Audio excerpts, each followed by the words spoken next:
Today we got a real special guest, man. Some know him as the Green Machine, some know him as Curtbone Bootney Green, the Machine. But ladies and gentlemen, in the Lifestyle Lounge today, we got my man Curtbone Bootney Green. Good to have you, man. Good to have you, man. Good to have you, man. I was waiting on. Yeah, finally got you on the seat, man. You know, got you playing 50 and over. You know what I'm saying? 60 and under. 35 and over, man. Finally trot you down, man. How you feeling? I'm good. How you feel? I'm good. Everything good. You good? You good? Yeah. That's what I've been waiting on, man. You waiting to come see us? Come and sit down in here. Yeah. How you like the Lifestyle Lounge in here? Oh, it's beautiful in here, man. Y'all got this set up nice, man. Yeah. Real beautiful, man. Yeah, appreciate it, man. Shout out Monty, man. She's a grateful host, man. Yeah, shout out to her, man. Shout out to her. Yeah, let's start from the beginning, man. Your childhood, man. Northwest Washington, D.C., man. Tell us about where you from and how was that? I grew up on a little short street called Warner Street between 5th and Warner in New Jersey and Warner. Grew up in typical neighborhood, which, everybody got their hoods. I had one of them hoods, where everybody, did their thing. We call them the big boys. Right. You know what I'm saying? Everybody, big did boys, it. Yeah. The old, well, they call them OGs. Man, with the big boys we used to call them the big boys. Okay. We had a little block, we had our own street. And I was basically raised by our big boys, you know what I'm saying? I was, running around. And I had a strong mother and father in my neighborhood. They was the pillars of my neighborhood. Yeah, that's a good, I want to ask you about your mom, Miss Laverne, and your big Clarence Green, man. They played a pivotal role in your life, man. Speak to a typical day in the Green household. Normal. You know what I'm saying? With me, growing up, I was devious. I was bad. You know what I'm saying? My father, Define devious for me. When you say you was devious, give me some typical kid, sneak my hand in the cookie jar, go in the refrigerator, drink the milk. Right, yeah. Pour, drink all the milk, which I could do, but I pour water in there. And then they'll come and say, who drank the milk? And then there were 3 of us, and I'll say it wasn't me. You know what I'm saying? So that type, my father knew what I was about. I was a bad kid. Right. Devious, wasn't Exactly. doing the little bad things a kid do. But in my mom's eyes, I did no wrong, and she was my protector. Right. You know what I'm saying? So when I, growing up as a kid, and I got in trouble, in my neighborhood. I, did a lot of little things in the street. Mm-hmm. Like I said, I wouldn't run to my father. I run to my mother because I know my mother gonna protect me. Right. My father gonna come and gonna find out I'm at fault. Right. So around that time, you growing up, early '70s and all that type of stuff and things like that.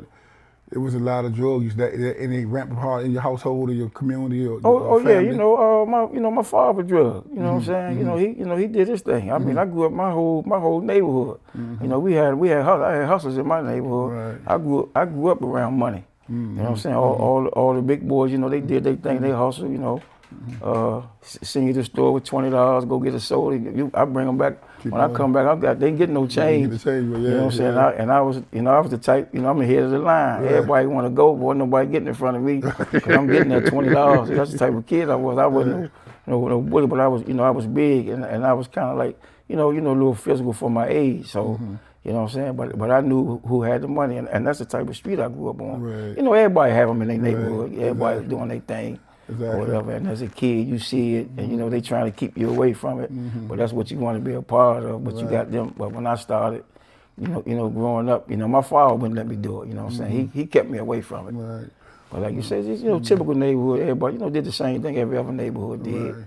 And you grew up on Warner, okay? Yeah, 5th and Warner Street. Then I moved to 5th and Old Street when I got to high school. Okay. But it was a couple blocks away. It wasn't no different. Yeah, you had a very famous uncle that became famous, Petey Green. Yeah, Ralph Waldo Petey Green. What's the name? Yeah, Ralph Waldo Petey. Ralph Waldo. I watched a lot of old videos of him, you know what I'm saying, old clips of him. It seemed like he was a real funny dude. Yeah, he was real. Petey, that was my father. Growing up, they didn't get along, so I just tell my father, well, Uncle Petey came to the game and my father, he get mad. He said, I know he told you to drop out of school. little stuff like that. Because Petey, Petey tell me, because once he found out I was playing, and in high school they thought I was that good that I could go pro or whatever. He just say, man, F this money, man. If they offer you any money, take it back to school. You come back to school. Yeah, you can come back to school, all that type of stuff. Petey, like I say, famous uncle, growing up, but it wasn't nothing to me though. I ain't never. Really. For those of y'all who not familiar with Petey Green, you can Google and look him up. Personality from Washington D.C. They even made a movie behind him. Harley, what's his name? Harley. Talk to me. Talk to me, right? Entertainer played in. Don Cheadle played. Yeah, some big guys. Check him out. Another Washington D.C. legend, man. It's in the bloodline, man. That was his uncle. When did Bootney know he was good in sports? Well, I started out like I started out playing football. I used to think I was gonna be a football player because I could throw. You know what I'm saying? I played at number 2 boys club. But I started out at 75 pounds. I could throw. I could throw from. We used to play on white and color. We used to practice at white and color. I used to throw from New York Avenue to N Street. And back then they had a little K2 football. You know what I'm saying? But at that time I ain't know my holes. You know what I'm saying? I ain't know which side. I ain't know which the 2 hole, the 3 hole was. I could just throw. I just wanted to throw the ball, so I was throwing so good. They moved me up to 90 pounds. You know what I'm saying? Which was a little too big, but I was physical though, so I ain't mind. And I used to always think I was gonna play. I used to always think I was gonna play football. Cause we used to play throw up tackle on the sidewalk, the concrete. Football in the snow. Yeah, I always wanted to run the ball. I always wanted to be the first one to make the tackle. You know what I'm saying? I always wanted to block the biggest person on. The biggest person out there. So that's where my physicality came from. And then I got to junior high school. 8th grade, made the basketball team, but I wasn't playing. I mean, I was just sitting on the bench. That was Shaw, right? Yeah, Shaw junior high school. And I was actually later on about your physicality when you played for now. It makes sense, the football, and you you love that bump, you love the touch in that field. Going back, you was young, I had to cut you off, man. My man, Luther Powell for spingarn, play for spingarn. He always say, he picks you off, man. Elementary school. He always say, I pick me off. He picked me off. We was on the 1 yard line. You know what I'm saying? And now, we back then we played in the shotgun. And man, I don't know where Lou came from. Man. I threw something, man. Lou took it the whole field on me, man. Never let me live it down, man. Lou told me, he said, man, I picked your man Bootney off, went took it to the house, man. He sure did. Who that, Charles Young and Scott Montgomery? Charles Young and Scott Montgomery, elementary school, Big up to Scott Montgomery, that's crazy, man. That's crazy. What's the name? So you eventually played junior high ball, and you went to high school. You went to, my early school, Spingarn High School, but you grew up a block away from Dunbar. Yeah, right across the street. How did that work out? With Dunbar, Spingarn being heavily rivals like that, how did that happen? My father, man, my father was kind of like God in my life. You know what I'm saying? I ain't, growing up, I ain't gonna say I didn't like him. He was hard on me, but he had to be. Cause like I say, I wasn't your typical little boy. I don't want to say the things I was doing as a kid, but people who don't really know me, I don't want to, make them. But I wasn't your. And my father. You got away with a few things. I got away with a lot of things. Yeah. So, but my father, he knew he had to get me away from my friends. You know what I'm saying? And his thing was, man, it's a northeast, a southeast, and a southwest. He said, you don't want to just get caught up here. He said, man, you got to go out and expand yourself, meet new people. And he said, man, you've been around your friends long, because I was a class clown too. So I wasn't getting nothing done in school. I do enough to, to try to, stay eligible. But I wasn't no brain in school. But I could, but I ain't like school. And he knew that, so he had to get me away from them. And like you say, Dunbar was across the street. But it wasn't even Dunbar. I thought I was gonna go to Cado's. I ain't even gonna lie. But they didn't have a gym. So I didn't like that. And only one other school I went to practice with, that was McKinley Tech. And I didn't like their layout. It was a few coaches that I didn't, but I was a kid. I was stereotyping them. Like I said, I didn't even know the kids. Right. They had Billy Martin, the Dooms, all of them. John Bottle still there too? John Battle, they had a bonfire, I'm gonna say this about him real quick. man, he's somebody I patted my game after, but I never really got to tell him that. But he was somebody that I looked up to. That mid range. Oh man, he had game, man. And I looked up to him. Right. You know what I'm saying? But he didn't know that. I never told him that. I used to, he was somebody that I always won at, that I loved playing against. You know what I'm saying? I don't know how he felt about me, but yeah, he was one of the guys that I patted my game after. And it's curious that you speak so far of your father for obvious reasons. I was raised by a stepfather that was also like a herbo user, and so it was times I've seen him high, you know what I'm saying? You've seen him sober, but when you was young, looking through that lens, and you seen him in moments like that, was you judgmental? Did it affect you in any way, or was you still able to gauge that that's my father? I still gotta get the lessons. Yeah, it was it was good for me, because I always say I'm definitely gonna be like him. Right. You know what I'm saying? Yeah, they tell me you don't want to be like your father. No, I don't want to be like my father. I'm not. Yeah, that's one thing. I said I'm definitely not gonna be like him. Right. You know what I'm saying? I seen my father. I love him to death. My father. I seen him. OD one time. You know what I'm saying? Man, I was mad. I said, man, I hope you die. Because I was mad. You know what I'm saying? For the younger generation, no OD, man, he's just too much. Yeah, too And his friend looked at me like, I said, you know what I'm saying? I'm a teenager. You don't want to see that my friends around. I was embarrassed. Right. And then, but like I say, man, don't be for my father, I wouldn't be who I am today. You know what I'm saying? I always say that, man, I love my mom to death. But my mom is where my heart comes from. This is where all that rage comes from. But my father, if it don't be for him, I wouldn't be sitting. I wouldn't be sitting right here. Because he guided me. He never, he just I can hear him now. I can hear him right now. He just talk. I can hear his voice. He just had his voice, Bootney.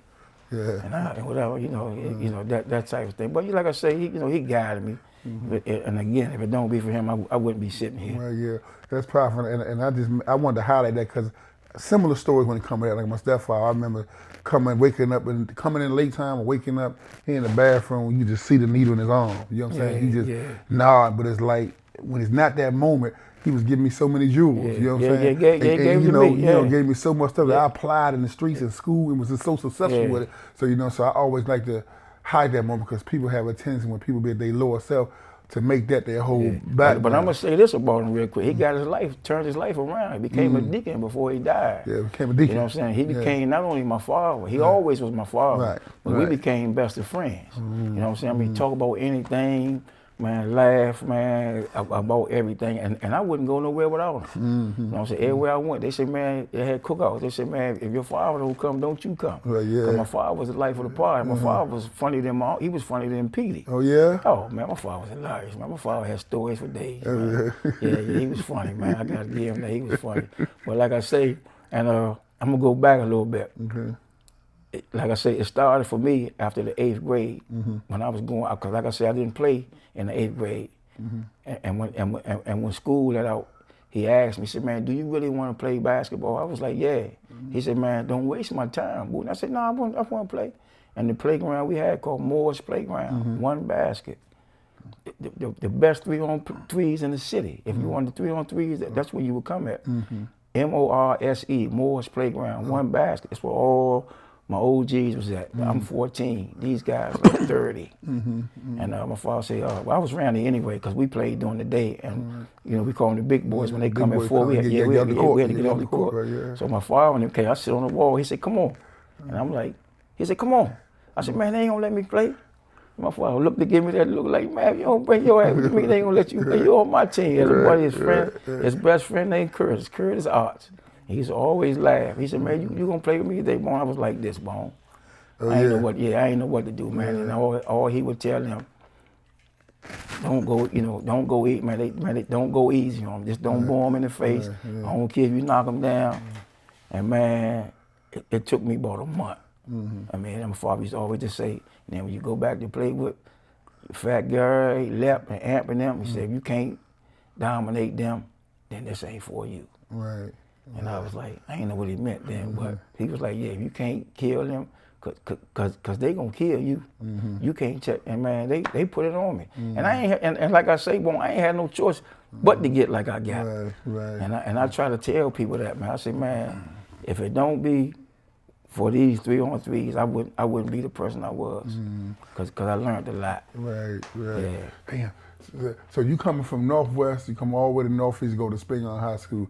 When you walk around on Spingarn campus and you in the school building, this is a whole nother world for you, right? What's going through your mind? What's going through your brain for the potential we can go on to school and the basketball court, if anything? When I got over Northeast, that's all I heard about was Vietnam. You know what I'm saying? That was a different animal. You know, just being over there. But and my friends, they wouldn't, they wouldn't come across that way. Right. So it was different. You know what I'm saying? You see. Like uptown, I ain't trying to, but we're a little fly, and this and that, and then I'm starting to see the grind. Right. You know what I'm saying? The real roughnecks. I'm like, oh man, this is what he talking about. So now I'm saying to myself, I got to not only, I'm a ball player, but I got to survive too. You know what I'm saying? So, but then they didn't, when I got there, they didn't know me. Ain't nobody really know me. All they, my name was kicking, but they didn't know who I was. And like I said, it was different, but, coming from Northwest to Northeast and Southeast, it was a big difference. Cause I remember that's the first things you played.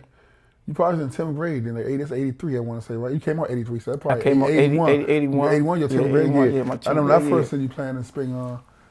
You was playing so aggressive and physical. I'm like, man, how does this dude throwing bows and all that, right? I thought you grew up in Langston with somebody for a second. I was like, man, right. Who this dude, your nose sweating, you know what I'm saying? Yeah, that little mean streak, man. So once you're on the court, is a button to just click in? Is it like you don't see nothing? Hey, growing up, I just had one speed, man. I just wanted to affect the game. I just wanted people to know that I was out there. You know what I'm saying? And then I had like my father would say, I had a special talent. You know what I'm saying? I can get off the floor. And my father, back then I was like 5'9", 5'10", and my father would say, man, you got a gift, man, and you got to use it. And that's what I did. You know what I'm saying? I said, man, ain't nobody my size jumping like me. I ain't couldn't handle the ball. I ain't really had no jump shot. But I knew what people like. You know what I'm saying? So I could get off the floor. I can dunk with the best of them. But I ain't saying what nobody doing at my size. People could dunk and dunk. But I was special. And I ain't being arrogant about it. I felt I was special.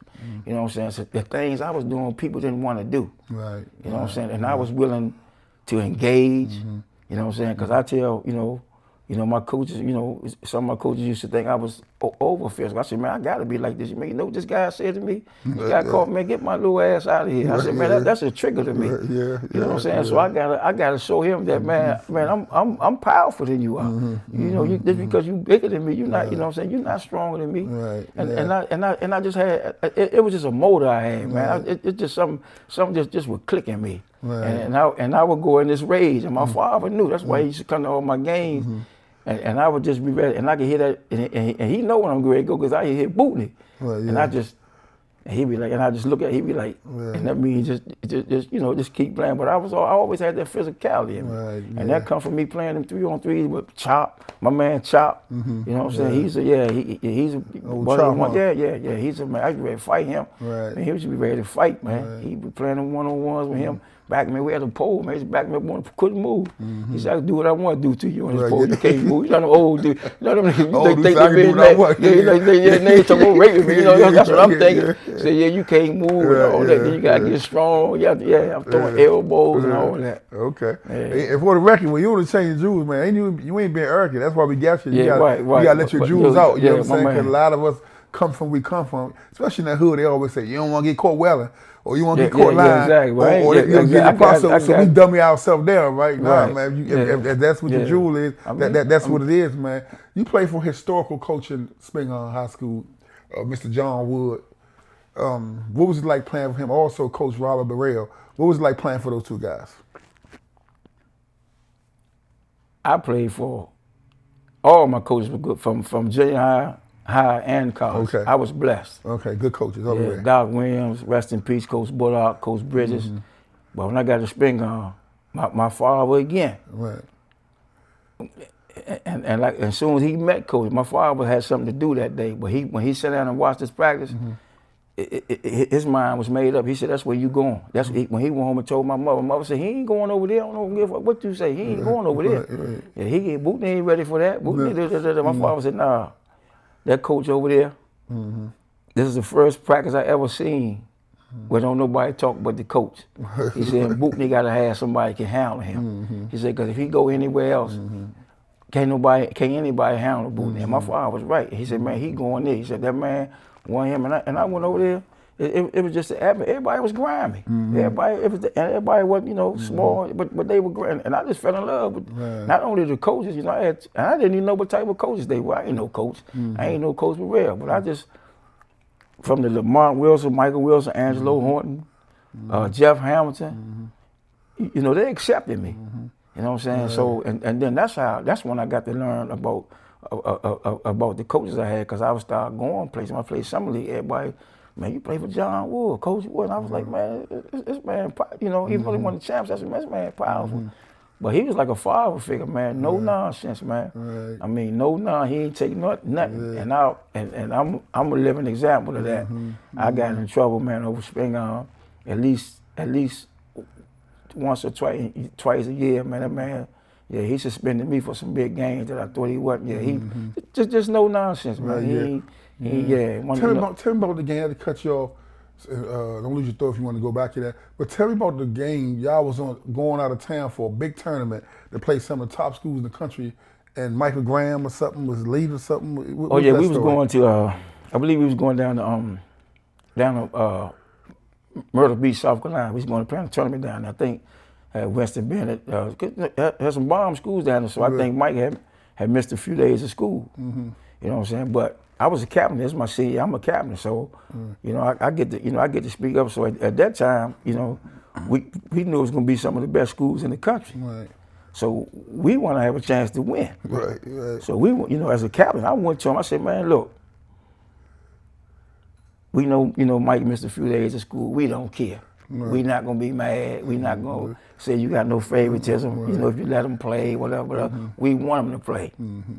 And he listened to me, man. He ain't care nothing about that. He said, yeah. He said, well, you know, that's good. Y'all want him to play. But all that went through one ear and went out the other way, because he said Michael Graham won't be on this bus tomorrow. Yeah. 6'9", monster like that. You gonna play top 10, top 5 teams in the country, man. And this man say he ain't go to school. He ain't getting that plane. That coach is gone now. That coach is gone. He with me. I got suspended. I think we was going to play Cardinal Gibbons. I think they was ranked #1 in the country. This is my 10th grade year. I'm playing big. I'm coming off the bench. I'm playing start of the minutes. Rebound, you know, back then I'm dunking. I'm a spark plug. I did something in class, man. I cried. That was one of the first times, man. I started crying, man. I said, man, now you won't be playing today. You know what happened in class today? You think I ain't finding out about that? I'm looking at him. I said, man, this man ain't serious. Can't be serious.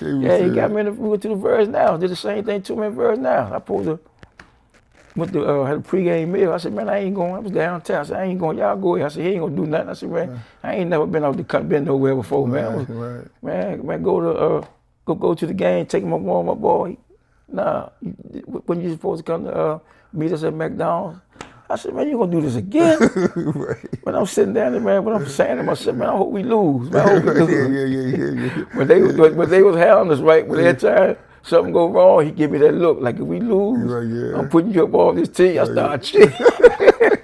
I turned into a chili. We ended up pulling it out. And I was like, yeah, but like I say, and Coach Burrell, man, he was my man. I run through a wall for him. Real human jumping cake. He put a jumping cake on you, man.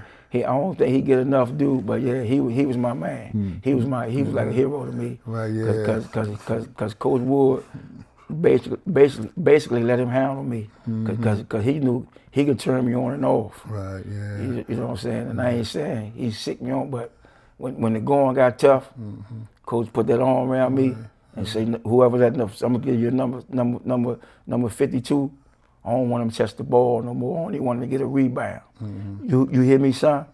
I said, yes, sir. I got it. And we had a thing on the free throw line. You know what I'm saying? When I'm supposed to be boxing out, and he don't say nothing, he just said, Bootney, squeeze it. So that means I don't care where, if it miss, I don't care if it bounce all the way on the other side. That means I gotta get it. So therefore, if it go on that side, whoever getting in my way, Michael Graham, anybody, I'm getting that ball. Getting that ball, right. Yeah, because when he say that, and every time he say squeeze it, it's coming off. For some reason, it's a miss. It's a miss. And never fail. And I said, he saying, when he say that, and that means I'm knocking the air out the ball. Right. Pow! and people just, people love that. People, I be hearing them say, man, you hear how he smacked that ball, man. He's trying to bust the ball. And all that. So that's what Mel Middleton got that from. Squeezy Bootney. Yeah, squeeze. He's good herbo. Squeezy Bootney. Yeah, Coach Burrell. So he got that from Coach Burrell. Coach Burrell, man. Shout out to Coach Burrell. Shout out to Coach Wood. Yeah. So I know back then, all them jewels and lessons that Mr. Woods was putting on you and Burrell, like you said, you was young. You couldn't gather it all. You like, man, I hope they lose. I don't believe this joint, man. But now as a grown man, you got kids and sons. How you apply those lessons to your son? Oh yeah, it's with me now. It's just it's no nonsense. Cause if you don't. If don't nobody know your child like you, you know what I'm saying? Like you say, I mean, it's so much going on here now. I don't put nothing past no kid, because I was that kid. When I wasn't around my mother and father, I let my hair down. Right. You know what I'm saying? I was throwing the stone and trying to hide my hand. So I know all kids do that. My son do that. You know what I'm saying? I got girls, you know what I'm saying? But they probably do they little thing too. But I do it the same way. I just try to treat my son like I would want to be treated. You know what I'm saying? He can't get over on me. And it's different now. I just talk to him more. You know what I'm saying? I don't, because my father told me before he died, he said, man, you have to put your hands on it. I said, man, I'm not beating him, man, like you did me. We like, we laugh about it. He was like, shit, I'm telling you, he go, and he's done some things where I said, damn, man, this man was right, man. Maybe, I should have been putting my hands on him a little more, but, it is what it is what it is. It's up and down, but yeah, it's all good though. Let me ask you about high school, man, because coming up high school, I know back in the day, it was big, even probably now, but back then it was like first team all man, who take the picture, right? They put the picture in the Washington Post every year, different backgrounds and all that, right? If I'm not mistaken, you took the picture for first team all America, right? But you didn't, all Matt, but you didn't play in the capital class in the big game. Didn't play in the big game. What was that? Because everybody knows to take that picture. You normally play in the capital class. What happened about that? Man, this is what I think happened. We played WT. We scrimmaged WT Wilson at spingarn. Yeah, that's the boy, the guard. Tommy Amka, which became one of my best friends. Okay. Throughout high school, and right to this day, I don't talk too much, but he's still a great friend of mine. Okay. And they coach was Red Jenkins. Okay. I come down on the fast break, and I'm great. I'm great. I'm great. I'm great. You know me. I'm on the break. I'm great. I'm great. Take off on the dude, but the guy was to take a charge. High headed. I'm still high headed at the time. So, but me, I'm thinking he went up under me. So when we fall, the ball was still in the air. So when I caught the ball, I took the ball and threw and hit him in the head with it. And immediately, coach, it wasn't even 3 seconds, came off the bench, grabbed me by my jersey, took me back in the office, did his thing, put me out the game and all that. Right. But at the end of the day, I think that haunted me because he coached the capital class. And I had talked to somebody, and they said, and I went down to the Washington practice, the capital class, and Michael Grant, all of them, man, when they saw me down there, they came hugging me because they knew I was supposed to have been playing. Right. I was upset. But me and Kevin Scarborough, may he rest in peace. Scarborough, he took the picture too. And but I don't know what was behind here, but that's what I'm thinking. But but I was upset about it. But like I said, I got over it because like I say, they knew, my peers knew I was supposed to have played. But and I think that's what that's what got me. Okay, that's what Cause that always been a mystery, and that's part of the debates I've had. Did he play in the capital? I said, well, he didn't play, but he took the picture. Yeah, so I always want to know the story behind that. I think that's what. But I don't know. Somebody say they had enough guards, but at that time, I wasn't no guard. Right. I was a basketball player. I could play at that time. I could play. I wasn't no point. I mean, I ain't wasn't handling the ball, but you know, in my mindset, couldn't no guards do nothing with me. I was a big man. You know what I'm saying? I played center and forward in high school. Right. I ain't even play no guards, and I felt like couldn't no guards do nothing with me. They were like, even though, you know, at my side, that's how I felt. And like Coach Wood had said, he had made a statement. Somebody said, well, Coach Wood said, nah, he a ball player. He don't play no position. He play wherever I tell him to go play at. You know what I'm saying? And the thing with me, I played defense. You know what I'm saying? Because it's things that I could do that a lot of people couldn't do. Right. And things I was willing to do. Right. Willing to fight and all that stuff on the court anyway.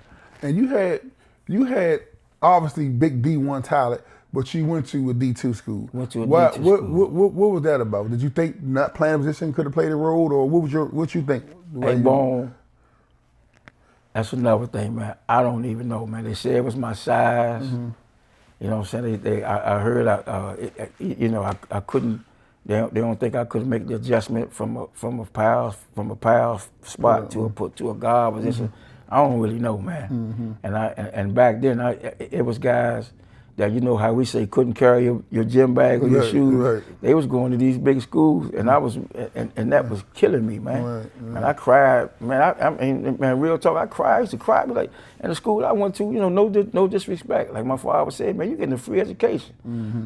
Millersville, first thing I thought of was a beer. Right, yeah. I said, man, that ain't no school. Right, yeah. I ain't never heard, you know what I'm saying? Even me. And I'm like, come on, man, I ain't never heard of no Millersville. Right. You know what I'm saying? And don't get me wrong, the Maryland University, we was going to Maryland University because they was recruiting Michael Graham. And my man Lynn Byers, may he rest in peace, man. Me and him, you know, a lot of people don't know, me and him was good friends. And he was pushing for Maryland to recruit me. Right, yeah. You know what I'm saying? I heard about that. Your grand playing pickleball and stuff.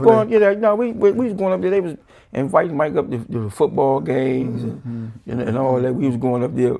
But Lenny was hip to me, you know. Lenny, they knew me. You know what I'm saying? Lenny knew what I could do in that. Lenny was like, man, y'all better be recruiting him. Right. Said, man, you know, so so. He called me Shorty. He said, man, Shorty can go. But you know what I'm saying? Like I say, I don't know if it was the SAT. I ain't score high. I mean, I signed my name on the joint. I wasn't no doubt. You know what I'm saying? Yeah. So you know what I'm saying? I wasn't no. But I was like Millersville. I'm like, man, I ain't know nothing about it. I got up there, man. You know, white school. I ain't never been away from home, been around that, and that's when I first started experiencing this racism. I was like, oh, this shit real. Right. But like I say, I fell out with the coach. I ain't get along with me and the coach wasn't getting along. They playing the black man, white man jokes. Right. I wasn't playing. I wasn't having it. I'm threatening my teammates. You know, the white boys. You know, just little stuff. But like I said, I got back on track. You know what I'm saying. Found out my cousin Wilbur Jones, you know, he was at Cheyney at that time. I don't know if I'm going a little too fast. Well, you're not. And I had my transfer to UDC. I was in UDC for a summer, for the whole summer. You know, so a lot of people don't even know that. And my man Linda DeBella, another great basketball player. Black, one better. You know, I thought I was going to end up playing with him up there. But my cousin Wilbur Jones ended up, he was at Cheyney at the time. So I ended up taking him back to school. We just talking. I was like, man, I ain't really want to go to UDC. And he was like, why? I said, because I don't want to be home. I said, because I ain't nothing good. Ain't nothing good gonna come out of this. And he was like, man, coach been asking about you all summer. And I was like, why you ain't tell me? He said, because you was talking about UDC or something. You know, what you on the battle. I was like, man, I don't want to go there. And we got up there, man. And, rest of history. Yeah, you did some phenomenal stuff. And like I always say, if a guy that feel like you should have been on D1, which everybody obviously knew you should have been playing D1, you did. And no disrespect to D2 guys, because a lot of ball players come on D2. You did what D2 was somebody supposed to do to it. Supposed to be D1. You know what I'm saying? I mean, like you can speak to some of your credentials. Then I know you. Well, I'm gonna piggyback up again. My father. I was frustrated. He said, "Man, you get from one, you getting a free education." Right. He said, two. If you think you that good, then go on where you got to go, man, and do what you got to do, man. Right. You know what I'm saying? I don't care what school you go to. If it's a Division 5 school, you ain't paying nothing. Me and your mother ain't paying, because we ain't got no. This how you told you. We ain't got to, man, go on. You know, this and that. Man, go on, you know, do what you got to do. He said, don't worry, boy. He said, yo, them guys, he said, when they come home in the summer, that's your stepping stone. He said, let them know that you better than them. And that was like my man MJ said, that was the fuel in my fire. You know what I'm saying? I you know, and that's what that's what I used to fuel me. You know what I'm saying? But when I got up Cheyney, man, I met a guy named Keith Ford. I called him Scomy, man. School, my basketball really became secondary when I got up there. Right, yeah, because I met some hell of people up there. Right, and the school was kind of like in shambles. They was great to lose their accreditation and all that. Wasn't the football team. We had a good football team, but they wasn't really winning. And all they was leaning on was basketball. But this was after the year that I set out. And then when they saw me play intramural and pickup games, and they were.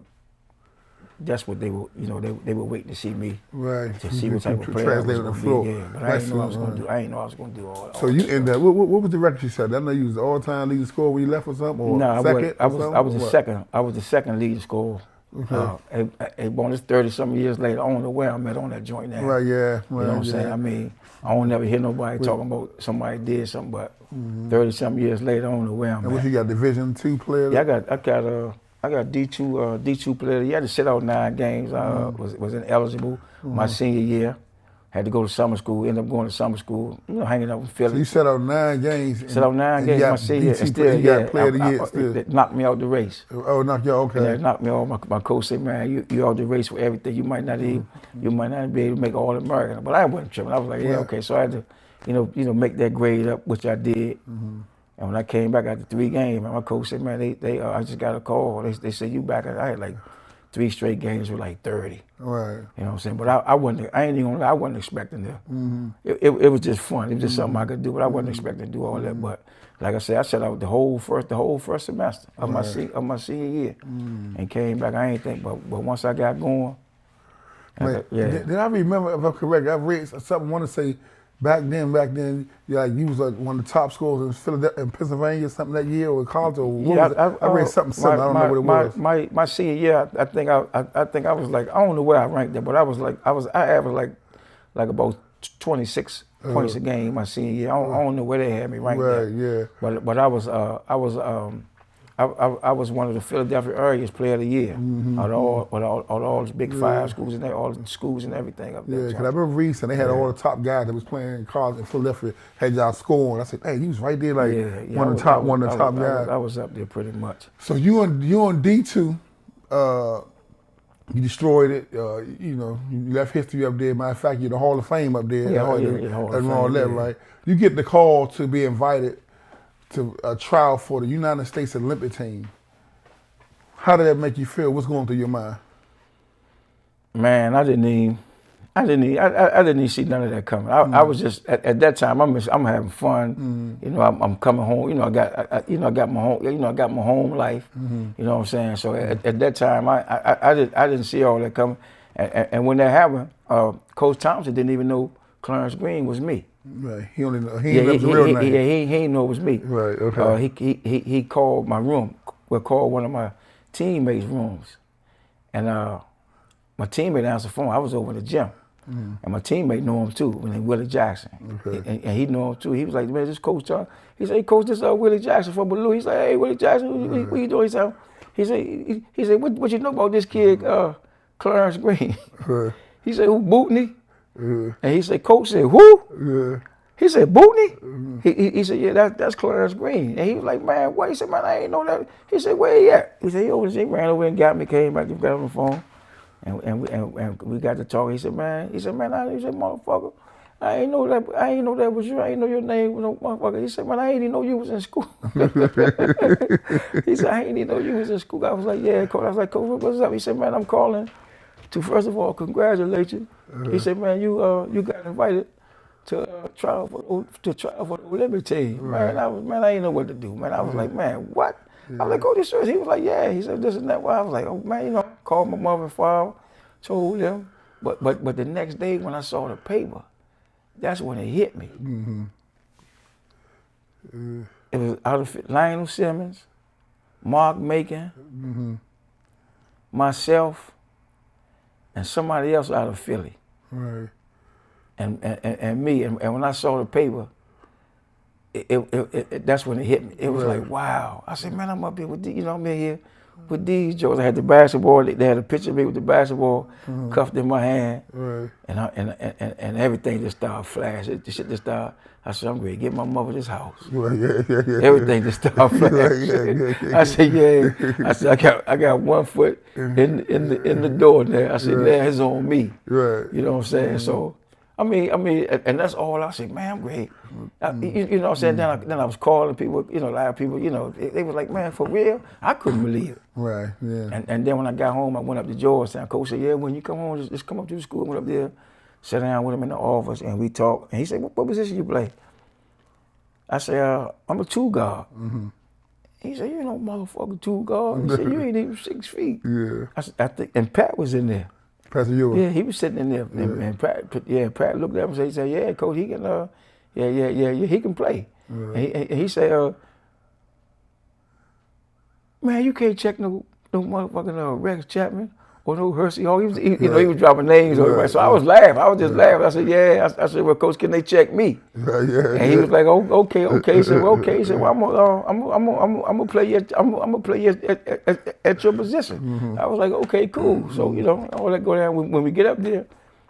You know, little things change. You know what I'm saying? It was hundreds of us up there. All these jokers I'm watching on TV. Right, yeah. I'm like, wow. Right. And that was the trigger for me. I mean, I could name my Dave and Rob. Man, it was 100 of us up there. It was a rack. I can't even remember these. When you say trigger, what you mean by that? I was going to get a chance to show what I can do. You excited? Jumping at the now, you know what I'm saying? I was nervous. Okay. At the same time, but I was anxious. Right. Okay. Cause they get ready to see. Cause when they was Nova schools, and they asked me my school, what school? They never heard of Cheyney. So I was like Cheyney University. And Dan Marley was my roommate, and we became he was my roommate. Me and him in that week, me and him became good friends. He saw some of the shit that I was doing. He started, I don't know if he called everybody, but he started calling me big guy. Right, yeah. You know what I'm saying? And when we was in the room, he said, man, God damn. He said, man, you get off the floor. I said, yeah, I can get up there a little bit. And we was, you know, in there doing some drills. I met Danny Manning. We had a shooting drill we was doing. We run the break. And he was running the point.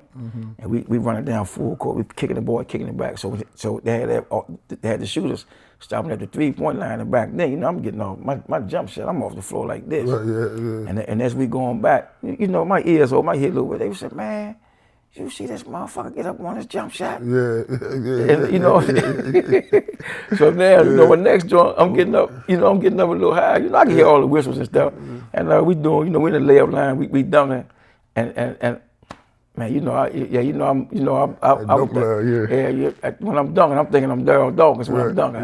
I'm power dunking everything. And my ears open, man. They send me the layup line. They dunking, the big guys dunking. And then I waited till I laid up a few. Then I said, I'm gonna get them there. So I was throwing that joint off the board, catching it, or you know, and that way. And man, they was. I mean, it was like difficult. They was stopping. They was watching. Right. I was like, oh man, you know what I'm saying? This shit gonna be easy. Then they broke us down into teams. And Rolly Massimino was my coach. Villanova. Yeah, he was my coach. He did the guys in the championship with Georgetown. Go ahead, that's another conversation. Right. Yeah, go ahead. He didn't know me, but he knew my name. And he for some reason he was calling. He said, "What's your name?" I said, "Clarence Green." He said, "Greeny." He said, "You play at Cheyney?" Yeah. I was like, "Yes, sir." He was like, "Oh my God." Yeah.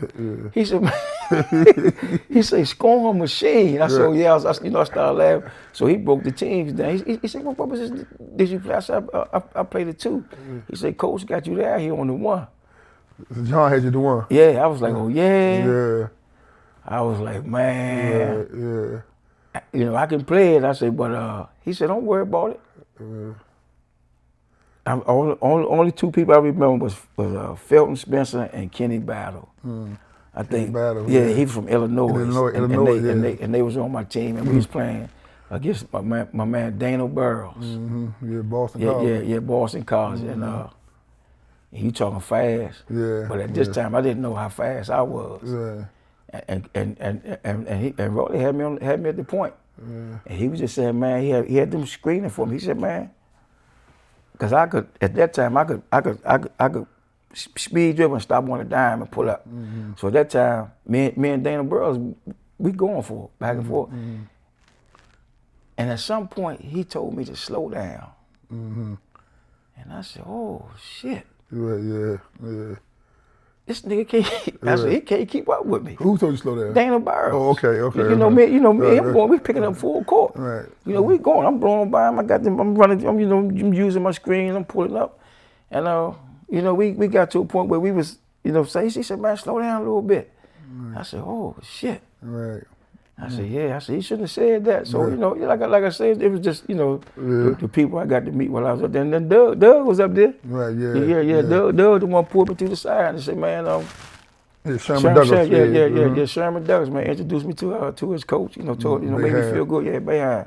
He said, Coach, this Clarence Green, the guy I was telling you about, I played with in high school. And Coach said, man, I heard a lot about you. I was like, wow. I was like, this big right here. And I was like, wow, my man was talking about me. My man do like me. But he pulled me to the side. He said, man, look. He said, man, they already got the team. Right. Say, man, so man, these guys up here, man, they show these motherfuckers what you can do. Right, yeah. And who told you that, Bayhard? No, this was Sherman told me. Yeah, he pulled me to. He said, man, this showing what you can do, man. Right, yeah. So they already got the team. He said, so you just up there. Now that shit be bells and whistles, but everybody did was had the potential to play, but they had idea who they wanted to grab. Exactly. Exactly. They pretty much had it. But like I said, I had. So I got a chance to really, and that's another thing. That's another thing that set me off. I say whatever happened, this is it. I was like, in my mind, couldn't nobody do nothing with me. Right, yeah. I went crazy. That was just my mind. That was just my mindset. And then when I got home, I just wanted to be this. To be this guy in my community. I wanted to be the big guy in my community. You know what I'm saying? And that's when the herbo came in. I wanted to be that guy. Right. Herbo right across the street from where I live. Right. I wanted to be that guy. You know what I'm saying? I don't want these niggas, all these jokers coming down here and they not from here and everybody running up to them. This is my neighborhood, so I want to take this joint over. Right. So I just got that mindset. Yeah, I was like, man. And then with my friends, when they saw me, they, my neighborhood. Right. And one year, you was the least. What you average in herbo 1 year? I seen the 1 year average 45.5. 45. You talking NBA players, top D1 players, everybody. Born like that. And like Larry Madden's shop. Right. He summed it up. He said, "This Bootney NBA." Right. You know what I'm saying? He ain't get his chance. But yeah, all them jokers that come through here, no disrespect to none of them. I mean, I take my hat off to all of them. Right. I ain't always burn nobody ass. I got my ass handed to me too. Right. But at the end of the day, they know I was a tough matchup. Right. You know what I'm saying? So, when you hit 77 down there? Yeah, was that the same year, another year? No, that was probably that same. That was probably that same year. 77 I think I had like probably about 4 or 5 good years in that herbo. Right. I think I had some years where I just took that joint over. Right. You know what I'm saying? And like I said, it was in my neighborhood. I had some, 45 a game, a lot of points, man. That's a lot of points. That's what I say. You know what I'm saying? That's a lot of points, NBA quarter, and shout out to my man Melvin Middleton. Right, yeah. You know what I'm saying? Dropping dimes. Yeah, don't be for him, man. I don't think I'd be averaging no 45. Right, yeah. Melvin would let me take my feet off that gas, man. Oh, yeah, right, yeah. Melvin was like, man, don't be talking. Melvin ain't play, man. Melvin before his time, though. Yeah, man, talk to them niggas after the game. He was saying that back then. Yeah. Man, them niggas trying to soften you up, man. Yeah. I was like, nah, they ain't gonna do that. He said, yeah, man, talk to them niggas after the game. That's the mentality I used to have. They just be coming out. Man, we go to the circle, man. When nobody, now you come out and say, I got him. When nobody point at me. Last match get stuck with you. Yeah, they be like, man, I ain't going. I be saying 2 dudes go over to 1 dude, man. And I be saying, man, these dudes don't want to check me, man. Right. Like I say, I mean, I'm humbled by it, but but all that was a trigger to me. Right. You know what I'm saying? Some people want it and some people don't. You know what I'm saying? Like I say, Delonte Taylor, man, I take my hat off. JoJo Hunter, Dougie Vaughn, I take my hat off to all them dudes, man, because I looked up to all them. And again, Michael Andrew, man, so many people. Right. To play the part in my life with this basketball stuff, man. Right, yeah. Yeah, I wish I could name everybody, but I can't. Yeah, and that Melvin before his time, I remember Melvin came down one time to herbo, going 100 miles an hour. Somebody jumped over to take a charge on him, and he stopped on a dime and slowed the joint up behind his back the speed up. Oh, he got to run the offense, right? Yeah, he before his time, man. He's free. Yeah, he don't get talked about a lot. Right, yeah. But yeah. And you said something about Larry Manners recognized what herbo was to you. Speaking of Larry Manners, you played for a lot of DC street guys. The Larry Manners, Cornell Jones played with him. Yeah, Cornell. Rayful, Edmond, different guys like that.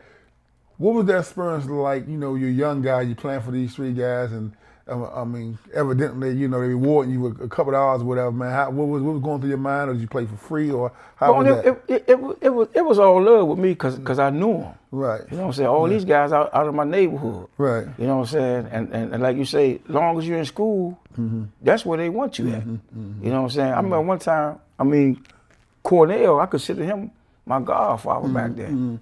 Right. He had a couple buildings. He gave me jobs and everything. So I felt like I owed him something. So he had a team. And I used to always play against his team. And I said, man, I'm gonna play with you this time. He said, nah. And I was like, he said, I don't want you to play with us. He said, man, I want that competition. Right. Yeah. You know what I'm saying? And anybody else was like, nah, but that's that's how he was.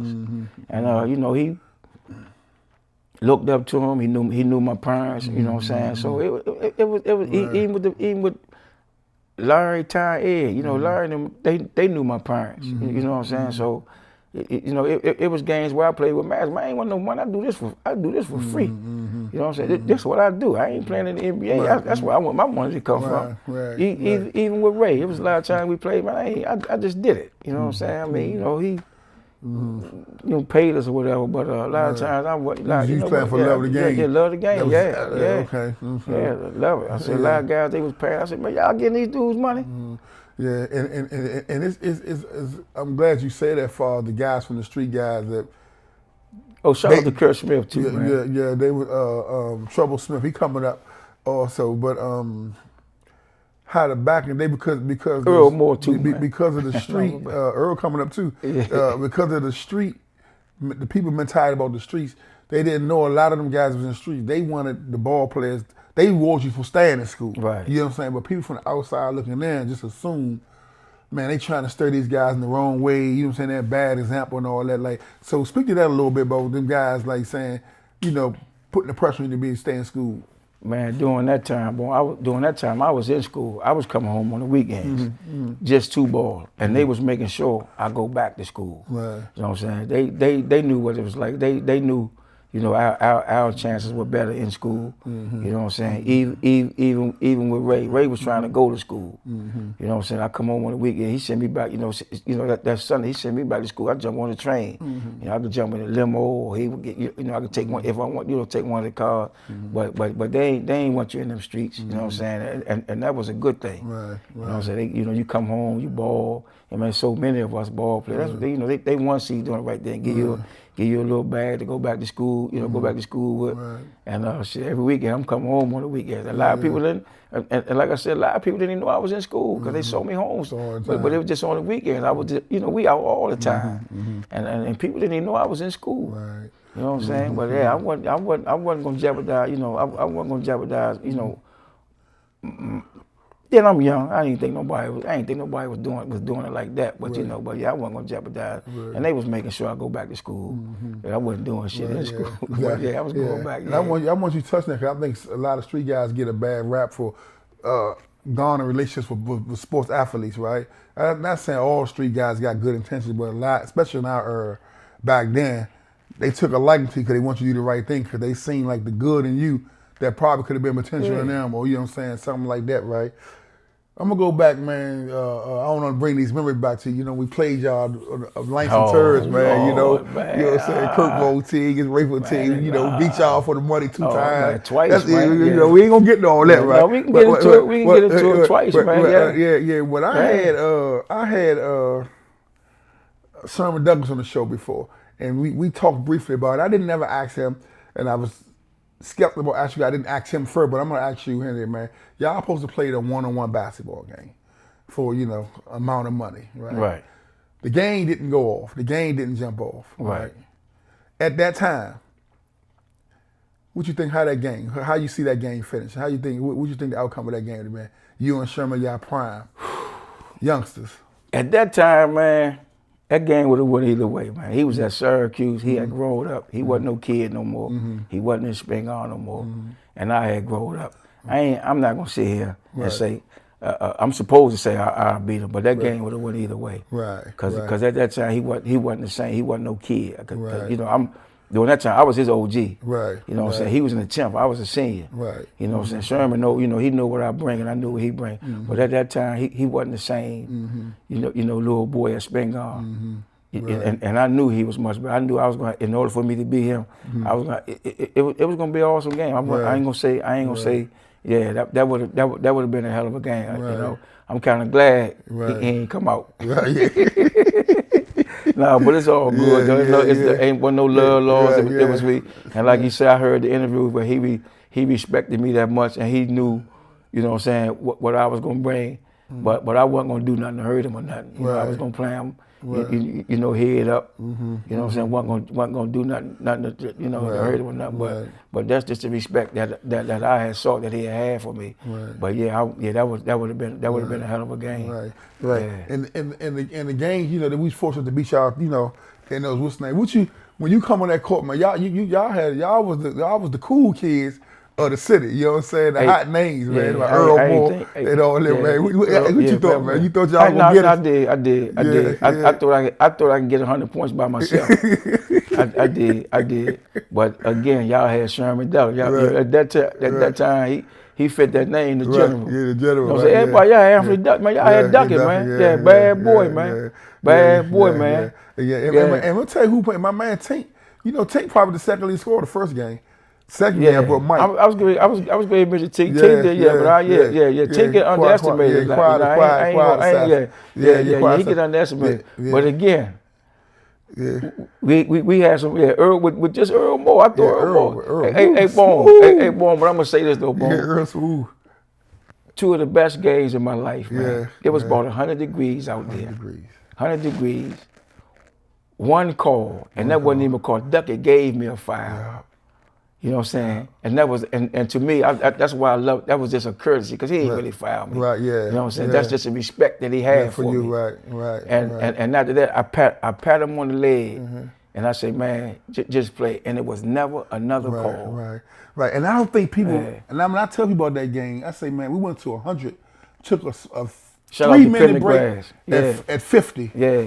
Wasn't no refs, nobody made no calls. Nobody said ball, man. foul, fight, nothing. No it was just straight hoop. Ain't basketball, nobody man. arguing nothing, man. You know what I'm saying? If somebody could have filmed that, man. Right, I say, I laugh and I look at prime time now with the Colorado, right? His little pregame speeches, right? Yeah. I got my guys hype, man. I told him. I say, look, man. Oh, you was the hype man. Man. I remember you said something happened. You said, man, we got careers. And you said, I bust out the house. Yeah, we playing basketball. You don't tell me what happened with that. We playing basketball. Yeah, boy, you was something else, boy. So it's like, it started drizzling. It was like late in the game, about 80 something. Like I said, man, come on, man, it's about to rain out here, man. I don't want my man to get hurt. We got careers out here. Like you run up down the court. They know, man, I got careers too. Man. I know we're getting it. You ain't let me near that down. You ain't let me near that down. And then though, before the games, the first game we played, I go back because me and Ray had these battles arguing all the time about this, right? So I go back and told him, I said, we got a game set up with Bootney, Earl, Melvin, Dave, Butler, all that, right? He said, yeah. I said, yeah. Let y'all know, man. Bootney said y'all scared of him, man. I'm just telling you. They told me. Bootney said, man, y'all scared of him, man. Y'all, they look like, what's up? They say you scared of him. I don't know what's going on. Why they think that Ray said y'all scared? Y'all ain't gonna play. I'm talking, but they playing everywhere they go. They get their little team, right? They play everywhere they go, right? So you know what, man? Pendergrass give you the big eye joint, right? Yeah. Shit, ain't nobody think about this. Hey, shit, we play. I said, all right, man, you glad, right, man? But I swear, man, I wish we could have filmed that. Just the whole atmosphere. You know what I'm saying? Like, man, me and Tink still talk about that. And Tink became one of my best friends. Right, He won my best friend for those who don't we know talk how about that all the time. Right, yeah. But the second game, real fast, before I leave that game, I ended up, my man Big Arthur, childhood friend, he played. So the second game, I ended up recruiting Michael Morrison. Right. Ended up playing for Phoenix. Right. My man, Phoenix Suns, right? Good. Well, shout out to Mike Morrison. So I see Mike, we got a game. I see him in Herbo killer. I said, we got a game around my way. We playing for money. He don't even know me at the time. Right. He's like, yeah, you want? I said, yeah. I said, man, he said, what was I said, man, a couple thousand, something. He said, huh? Yeah, he said, well, I said, you about to play about an hour, two. He said, yeah, I'm going. He had an old little blazer. Yeah, exactly. Yeah. He had an old little blazer, right? I remember that blazer. So I was like, yeah, you get some tires on. I was saying, talking with him, right? Right, he followed around that joint, man, in the game. So I never forget. Soon the game started. The ball almost went out of bounds. Like sometimes where the ball got loose, the ball went out of bounds. Mike grabbed the ball instead of just saving to somebody. He threw it between his legs, back to somebody, right? So they look at the ball, they look like, man, let him know this shit's serious, right? Just let him go, right? Y'all got 198 both games. Yeah, 198. 198 both games. Man, that was some hell of a game, man. I wish we had that film, man. And Earl Morgan, he coming on here, soon. Next couple of weeks, man. He beat my man Tink for the one-on-one. We're gonna talk about that also, man. Beat my man for the one-on-one. He had you, Earl. He had your ass. But we'll talk about that when you get that. You got him, right? Yeah, man. But that was some hell of an experience, man. A little later on, I guess a year or two later, man. We all get rounded up for the Rayful Edmond case, the biggest drug case in the history of Washington D.C. They got all these pictures, you know what I'm saying? Y'all playing basketball, different little things, y'all just hanging around as ball players and friends of that nature, right? You was called for a character witness to speak on Rayful's behalf, right? And they had a lot of people. They had this big ass list of all these people supposed to come. Yeah, 300 people. Yeah, all these people supposed to come. Lonzo Mourning, 300. all these people supposed to come and talk, man. And you were one of the few people, out of two, number two, Mr. Zanville, and myself. You, and the white girl, Zanville, husband, ex-husband. Yeah, the husband, And you spoke on his behalf, man. And at that time, I had my foot in the door. Right. FBI, they come to my house the day before I'm supposed to come to court to testify. Right. They came in, came to the house. I'm thinking they coming to get me. I said, man, I don't know what. So we sit down, they like fans. They like, man, we FBI, come to your door. Come day before you go to testify in the Curtin reference. The day before I come to court. Mm-hmm. We sit down, me and my mother and father, we sitting in there, they fans. Mm-hmm. Man, we saw you up, Cheyney. Man, you a hell of a ball player. Mm-hmm. So, man, we saw y'all out Sugar Ray Leonard. Said, man, they talk about Lonzo and JT. Said, man, shit, you was that team. Right. And I was like, oh, yeah. I said, man, thanks, man, I appreciate that. But they was like, man, we gonna get straight to the point. They said, you ain't in no trouble or nothing. Mm-hmm. But if you come to court tomorrow to testify, whatever basketball career you think you gonna have, you won't have. So I sit there, I'm saying, oh yeah, because that's all I know. Okay. So I'm, looking at my father, looking at my mother, they ain't saying, I got two thoroughs parents in the world. We talk later. Yeah, we talk about these people, right? Exactly. So they sit there, my mother mad. She mad, but she ain't saying that. We sitting there. So I said, okay, then, I appreciate that. They said, yeah, man, well, just think about it, man. He said, man, you're a hell of a talent. He said, man, you got a career here that man, you can take care of your family. I was like, okay, man, thanks. I sit down with my mother, my father said, man, look, man, whatever you do is okay. You know what I'm saying? I said, man, we got your back 100%. You know what I'm saying? They ain't guaranteed to lock them. Don't know what's gonna happen. But again, I was his friend. I'm with him every day. Now my mind fucking with me. Now I'm saying to myself, if I don't go down here, then I'm feeling like I turned my back on him. I'm feeling like I told. Right. Like I'm just saying like I snitched on him, I did wrong. So now my mind gone. So I'm saying, so my father said, man, look, man, whatever you do, you got a college education. You gonna get a job. You going to work. So don't even worry about, I don't care what you do, don't even worry about none of that. If you feel like you gotta go down there, you go ahead. And boom, I was young. You know what I'm saying? Again, I didn't realize the impact of what I did, but man, the praise that I got, because I was on the stand for 2 days, if you can remember, I was on the stand for 2 days, but the praise that I got afterwards, man, that and I said, that took away from everything from me. You know what I'm saying? I was supposed to, because I'm D2 Player of the Year, so I automatically get the Portsmouth invite, where all the rookies go down with Virginia, automatically. For NBA scouts. The Chicago one, you know, where they go to Chicago, all that's automatic for me. Right. Each session, my invitation didn't come until it was over. The Portsmouth, first my coach didn't know what, but my coach thought my athletic director fumbled. Right. But I knew. But see, they didn't know what was going on with me. Right. So I didn't say nothing. Right. So I said, damn, I called my father. I said, man, I just got went to the rookie camp in Portsmouth, Virginia. I said, man, I just got that joint over with. So he said, what's supposed to be next? I said, I'm supposed to be going to the Chicago rookie camp where all the rookies go at. In Chicago, the same thing happened. It was over a week later. I got the invitation a week later. Right. So I said, man, this shit real. So like I say, I ain't had no representation. I ain't know who to go to. I ain't know who to. I probably could have went to Coach Thompson. But like I say, I ain't mad with JT or Alonzo about nothing because they did what they had to do. But I ain't second guessing myself either. You know what I'm saying? But there was times where I said, well, maybe if I would have took the fifth.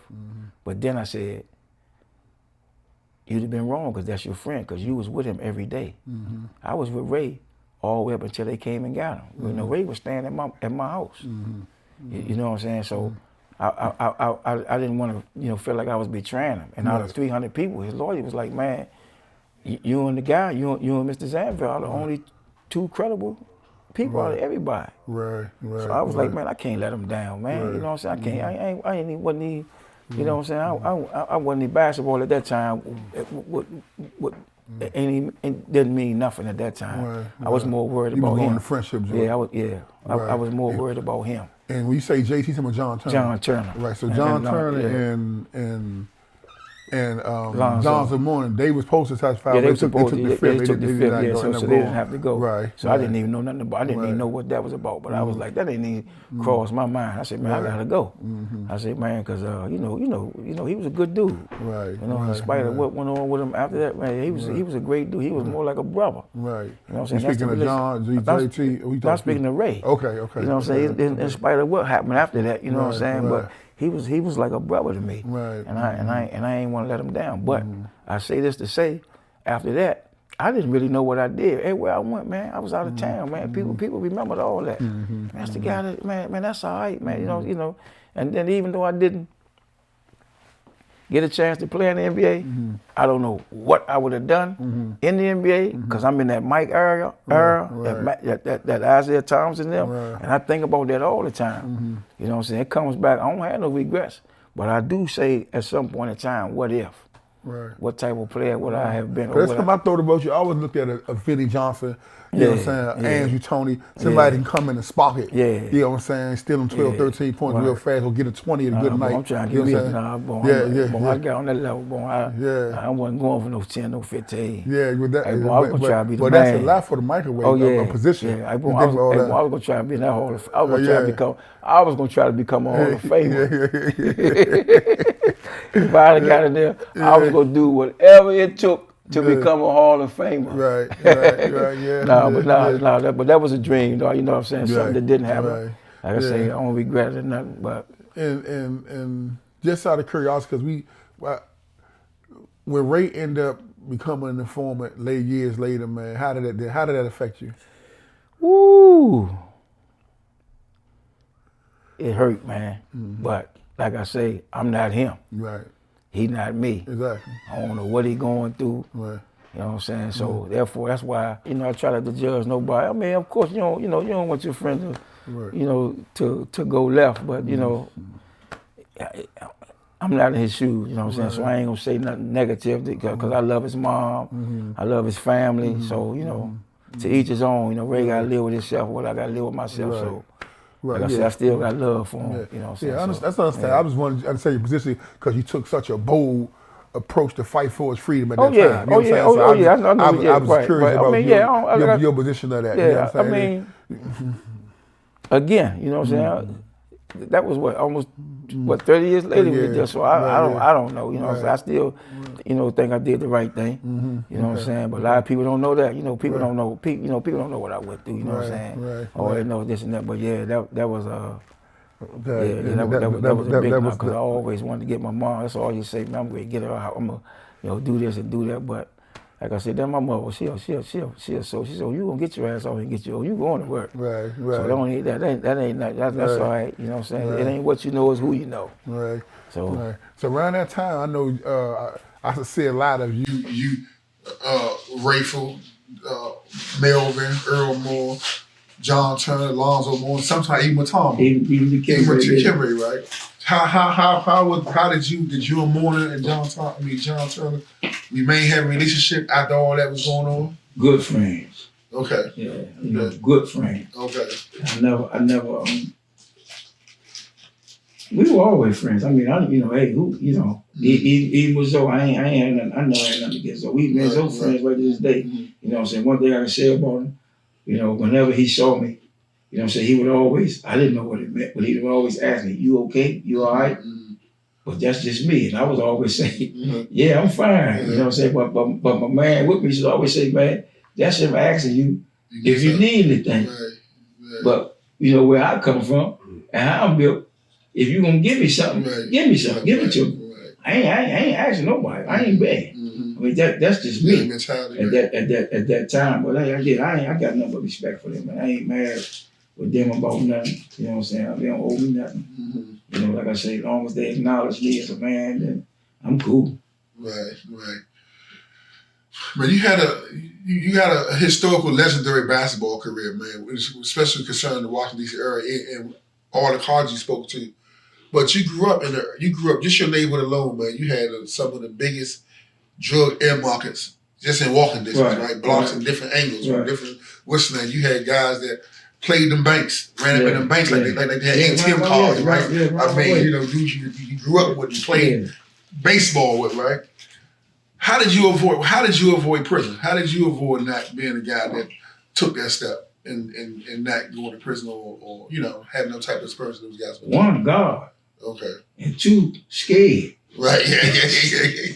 You know what I'm saying? Right. I live in the doubt. I played. Right. Yeah, but I was always scared. Right. You know what I'm saying? I'm a lot of people don't know I spent 2 days over that jail. Oh yeah. You know what I'm saying? Had a buddy of mine trying to tell on me. Yeah.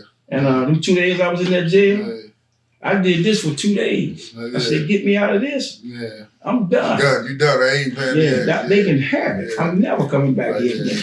And that was that was it. I was scared. I said, man, God. And even when I was, I was scared. Right. And when I went over to jail for 2 days, I said, man, I don't know how y'all can keep going back to jail. Man. Right. Yeah. You know what I'm saying? I thought illegal was a visit from my parents. I found out that was my lawyer. Right. Yeah. I said, man, you got illegal. I said, my mother and father here. I said, man, the lawyer government. He said, man, I said, what you talking about? Yeah. He said, no, that's your lawyer. Yeah, all that. But I took it. I did everything everybody else did, man. I wasn't no saint growing up, man. I did a little bit, like I said earlier, man. I did a little bit of everything. So a lot of praying and good fear. Yeah, you know what I'm saying? You kept on my side. Yeah, he knew I was. He did. He knew something. Yeah. And like I say, that prison life, man. People talk about it, and in some instances be glorified, man. And you always hear about the violence, the homosexuality, and stuff like that. But one of the things that the humiliation to me, like coming back and forth to court, you gotta be naked and spread your ass open and stand in front of me and lift up your balls and all types of stuff, like just to do that. Consistently going out of jail like that, I was like, man, who want to be subject to this? Man, you know what I'm saying? Years. I ain't even talking about the violence. They ain't even got to that yet. Just that part right there, man. Like, from a psychological standpoint, man. I tell my son, I be trying to show my man, you go to YouTube, man. That's how you want to be in jail, man. Go watch some of them jail joints, man. Right. So, man, I don't know how brother somebody keep go through that. Right, yeah. You know what I'm saying? Another thing, I'm gonna shout my wife up too, Maria Kelly Green. Yeah, thank you, Ray, for all you do. Don't give a shout out to when I ain't got it right to the house yet to the little fire pit. Or you got a little pit back there. They smoking cigar. I see the smoke for the grill, but that's cool. We'll talk about that later on, man. The big joint out there, man. Yeah, man. But God, though, boom, and I was scared, man. I played scared in them streets all the time, man. Right, I kept my head on the swivel, man. I remember when we went in, man, police used to jump on me so much, man, all the time. I used to be saying, man, why y'all keep fucking me? Right. And they just started saying, he ain't gonna, they just think I was the man. Right, You know what I'm saying? They said, leave him alone, he ain't gonna hold. He ain't gonna, man. I was like, oh man, I gotta get out. He ain't gonna be dirty. He ain't gonna be there. Yeah, he the man. Because that's my neighborhood. Everybody in my neighborhood. And I'm like, man, they was like, man, why you hanging around? I said, I live around here. Right. I ain't going over Southeast where they can kill me at. Right, if they gonna kill me, they gonna kill me at my neighborhood. Right, when you say, I'm laying on the ground, I'm laying on the ground in peace. Right. Yeah, everybody gonna know. Every over Southeast, I'm a John Doe. They gonna say, that's Bootney. They got Bootney. You know, I'm just saying, so you, man. I ain't, man, they can have it, man. I don't know, You eventually started working in the school system, you know, on the behavioral health side. Remember behavioral health? Shout out to Willie Jackson, the New High School, Cheyney State University. He became. I was working in the store with you. He became a principal at Ellingham Middle School. Right, And when he got the job, he said he had to have me. You know what I'm saying? And he created a position for me, the behavioral position for me. It was called in school suspension, and. He ran the school like my man Joe Clark. He separated the good from the bad. He bad boy. He was Willie Jackson was a bad boy. He separated, and again, shout out to him, man, because I learned a lot. And Willie always had even to me, had a no nonsense type disposition. Even when you seen him. That's like what militant type to me. Well, he a good dude, man. Good dude. He like a little brother to me, man. Even when he was in school. You know what I'm saying? A lot of them, when they would stay in school, I came home. You know, I was under that line. Like I was under that line. You know, y'all. You know what I'm saying? I was, considered a big boy, so I just made sure I come back to school. You know, put money in their pocket. Man, ain't nothing. Man, y'all don't want to come back there. Right. There ain't nothing back there. Man, get that degree, man. He came back, man. He ain't forget me, man. He came straight and got me. You know what I'm saying? I'm gonna give him. He contested this. It was one time up there. He had a little coat. I had a big Eddie Bauer joint because it's cold in Pennsylvania. So I gave him my coat. Eddie Bauer joint. Gave it to him. He thought I let him wear it for Eddie was everything back then. He thought I let him wear it for the weekend until I come back to school. So when I went home, I came back with another one. So when he saw me, he was taking the coat off. I said, nah, man, that's yours. I ain't mine. I got another coat. And he never forget that. He talks about that. And I was like, man, I did that from my heart. I ain't do that because, I said, man, and when he came home, man, he remembered that. And, man, he almost made me cry. I said, nah, man, I remember, man, when you gave me your coat, man, I thought you gave me that coat for the weekend to you. And like I say, he remembered, but like I say, it's just the love I have for him. Like I say, he created a position for me at school called in-school suspension. And like I say, man, he Joe Clark and people. Joe Clark. He had a bullhorn on it. He had all that, man. Shout out Will. That's the type of person we need to have, man. He said, he called me back then, Mr. Green. I'm sending you all the bad ones. And all the bad ones on this side of the building. And I'm gonna keep the ones that want to learn on that side. He said we gonna feed them peanut butter and jelly. He said we're gonna make them act like they want to act like prisoners. He said that's how we gonna feed them. We gonna pack them a lot. But he was just jiving. But that's how. And then we went over to High. Man, I stayed in the school since I was 16 years. Damn. And you work with that junior high, the junior high. Stayed in the same school, even when he left. When he left, he said, the principals that came in and heard about me, they wanted me to stay. And he was like, whatever I wanted to do, I would go with him. And I just stayed. I was comfortable at that school. And I got familiar with the kids. So, rough though. And then, man, we shot a DVD in 2005, The Rise and Fall of Rayful Edmond, me and Kirk Frazier. Even to the day, but not go, people remember you. They remember you, the part your interview style, and you made some type of impact on, I guess, your honesty or how they feel you and all that, right? Do you still get recognized from that DVD? And everywhere I go, my wife called me the mayor, even when we out of town. Because she always say, watch before we leave, you gonna run into somebody that knows. The thing that get me was they always say, weren't you in that movie? And I was like, the documentary. They was like, yeah. They was like, man, that's fucked up what they did to you, man. I was like, yeah. They was like, man, but that's how, right to this day. Yeah. You know what I'm saying? And it's still, you know, I know you get it. Yeah. But people actually ask for they feel your sincerity. Can't quit. I never. Since we shot it, you lived it, so I never really watched it. Sat back and watched the whole time. I watched it one time. We did the premiere, right? So I never watched, but people always be like, they remember you. They be saying, man, the guy Bootney, what's his name, man? Da da da. He was NBA. He was that good, man. You can tell they fucked him around. They just they filled you. They filled your story, right? So I was wondering, did you get that? Did it try? And you work in the school for 16 years. So I mean, you caught the beginning part of. And the school kids, they recognize you all that? The parents recognize. Okay. The parents was coming up to school. What you in that, what you in that movie, that Rayful Edmond movie? Right. And sometimes I kind of like shy away. I was like, that wasn't me. They were like, man, that was you. Right. Because I ain't want that to bring no negativity to the school. I didn't know how they was going. But but the parents was like, and then they tell the kids, y'all know who that is. Because the kids, it's so bad that then I give the kids some story. Once they find out, you give them the story. I said, man, this ain't nothing to glorify, man. I seen a lot. You don't want to pay. Like the money was good, but a lot of people died and went to jail. You know what I'm saying? The loss, a lot of respect was lost, man. I said, man, I don't glorify that. I said, even with me, I said, I basically threw my life down the drain. You know what I'm saying? I ain't get locked up or nothing, but that's what it was like. Right. But at the end of the day, man, I can live with myself. Live with yourself. Yeah. What you think about today's basketball players? I ain't gonna judge these kids because it's a different era. You know what I'm saying? Everything gonna change.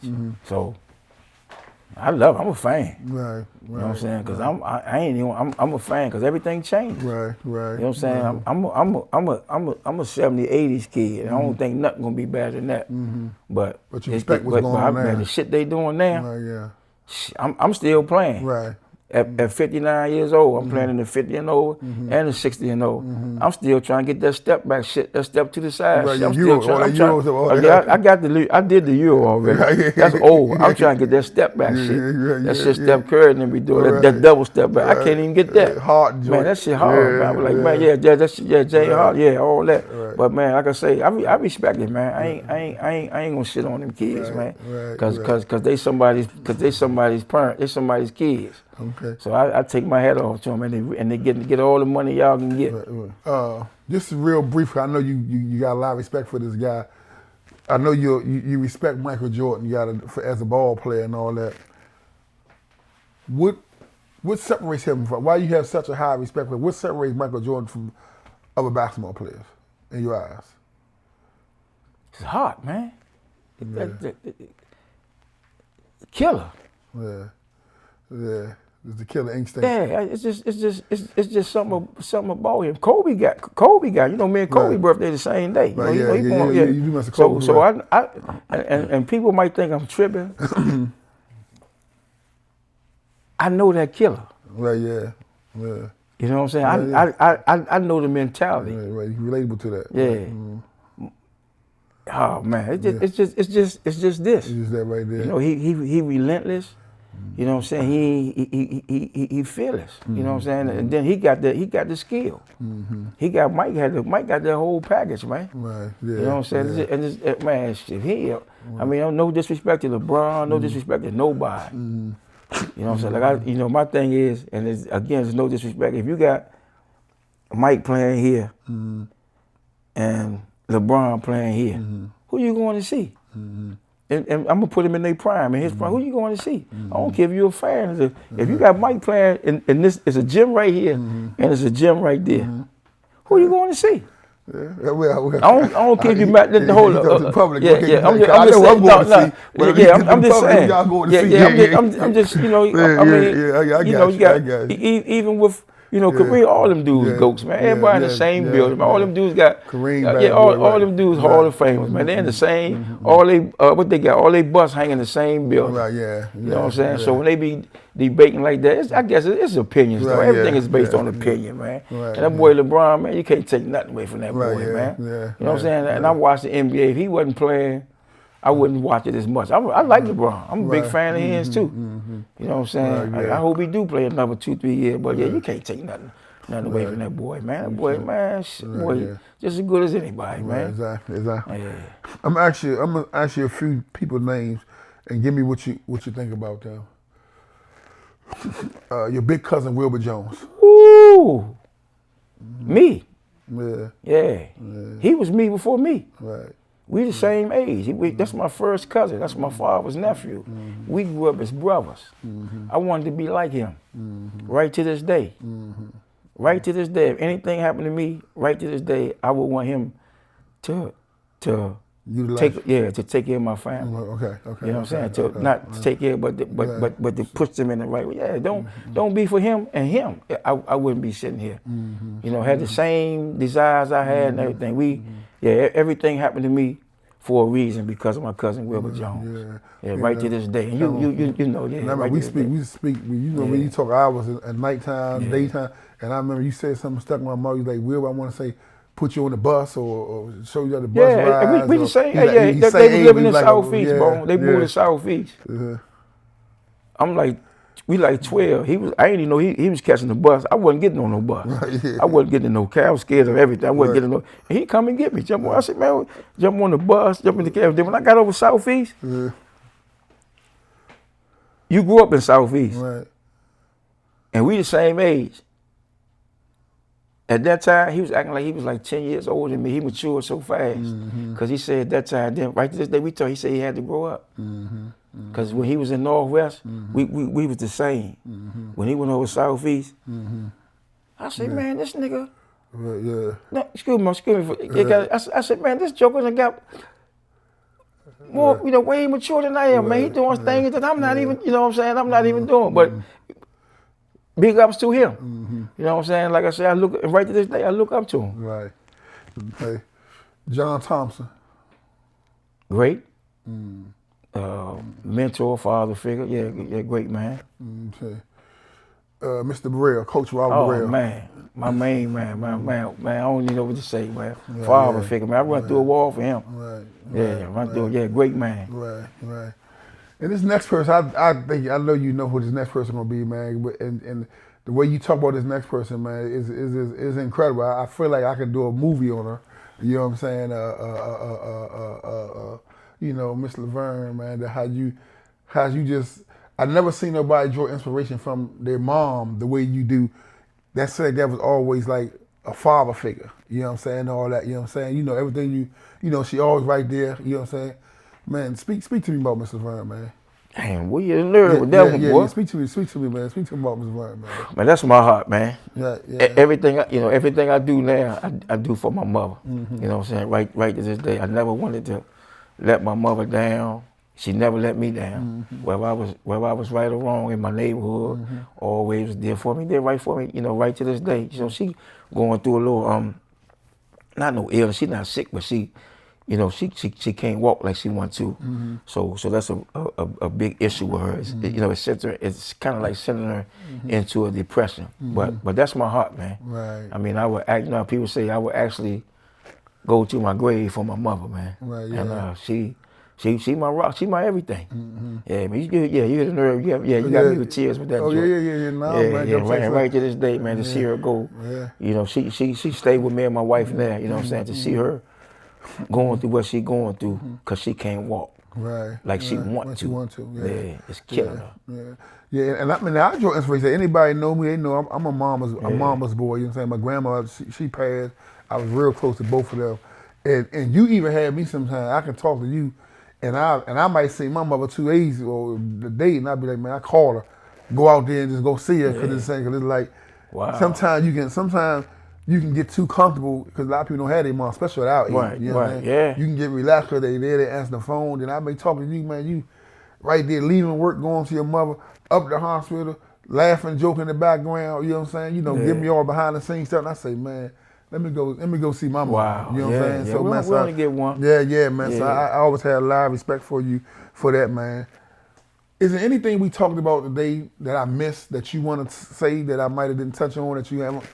You want to say the question that you want to, not question, something I didn't mention I missed about you that you might want to speak on that I didn't get out? Yeah, I really wanted to talk about some people in my neighborhood that, you know, some older guy, but I'm not gonna mention that because there's a lot of them. I just want to tell them thanks. You know, some of them are not even here no more. You know what I'm saying? And my Cheyney family. You know what I'm saying? The guys I went to school with, right to this day, we are the best of friends. And I just want to say thank you to everybody because it's a lot of people that touched my life. Right. Yeah. As far as this basketball, you know, Delonte Taylor. You know, people don't even know the relationship me and him got. You know, he was one of the ones coming to get me, taking me up to AU when all the top flight ball players was up there.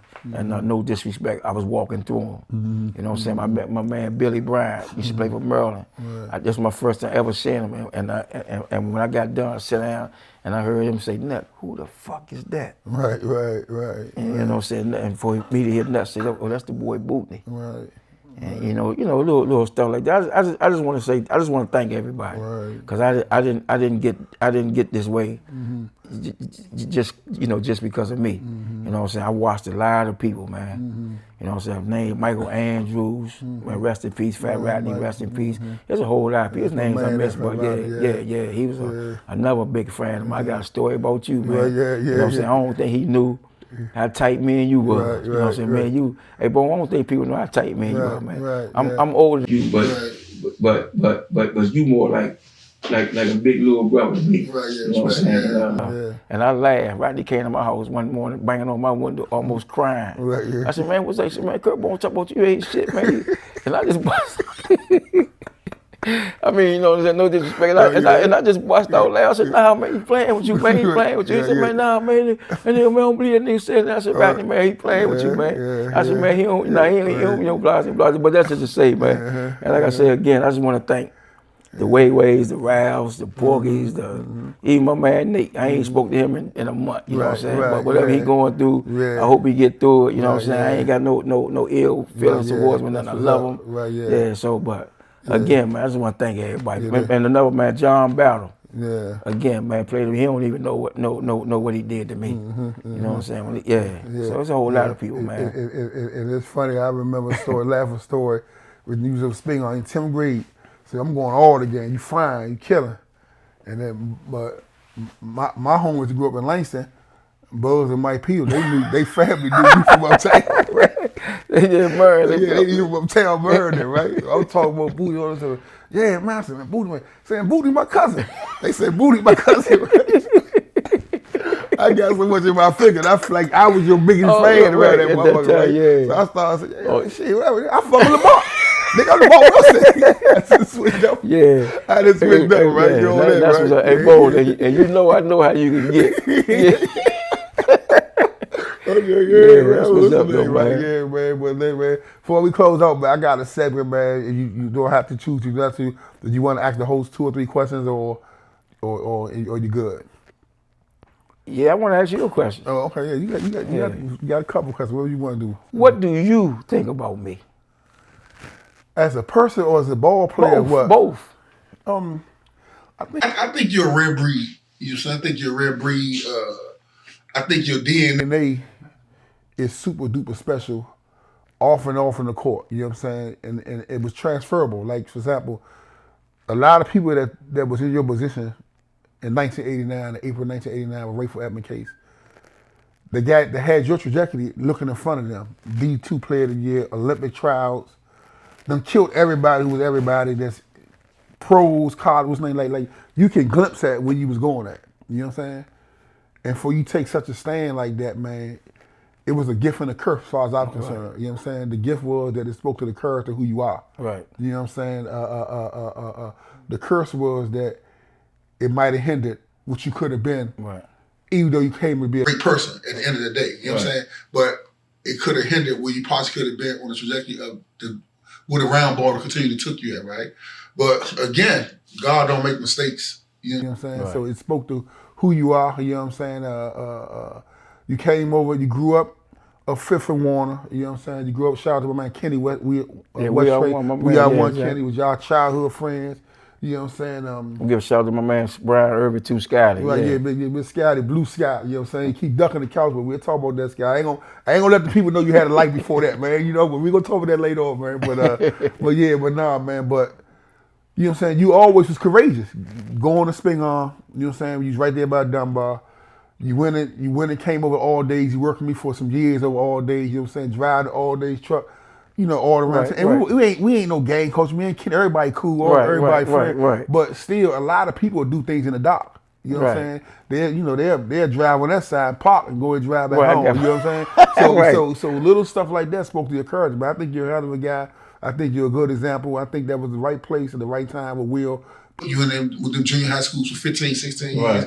Because some of that DNA warmed up. I still I work with the at-risk youth, some of the most dangerous youngers in Washington, D.C. So I might be in the New Beginnings was Oak Hill when we was coming up. And they be like, man, you know Mr. Bootney Green, you know, man, you know how he was in the Rayful, Edmond, you know, he Hines or Elliott, you know what I'm saying? And these guys they did some serious crime where they facing with them, but they still light up when they mention your name, you know what I'm saying? So a lot of times, you know, God use you the way you want to be used, man. So I think you courageous. I think your DNA, you know what I'm saying, is rare.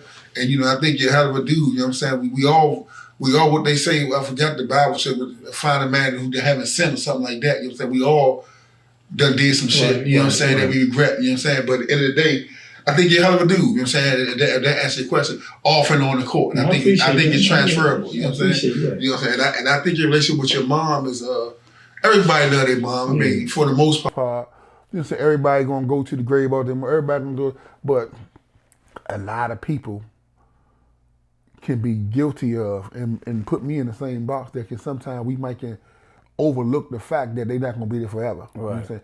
You don't take that. I hope your mom live long as God allow her to live, right? But whenever he decide to tap her on the shoulder, you know, call her home, whatever, you don't have no regrets, as far as I'm concerned. You know what I'm saying? Like, you put it all way, you put it all the way out there. You know what I'm saying? So man, so I think you're a hell of a dude, man. At the end of the day, man, you know, I wish you to continue to be, you know, the great man that you are, for real, man. Well, I appreciate that, man. I appreciate that, man. I appreciate I had to throw that one at you. Yeah. No. I always wondered how you felt about it. Oh, yeah. Old times to get you in Langston, man.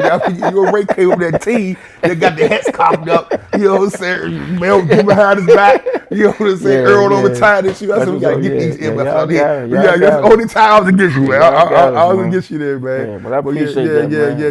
Yeah. But you definitely NBA talent. I mean, everybody know basketball, know that, you know what I'm saying? And like I say, that wasn't all. I know, you know.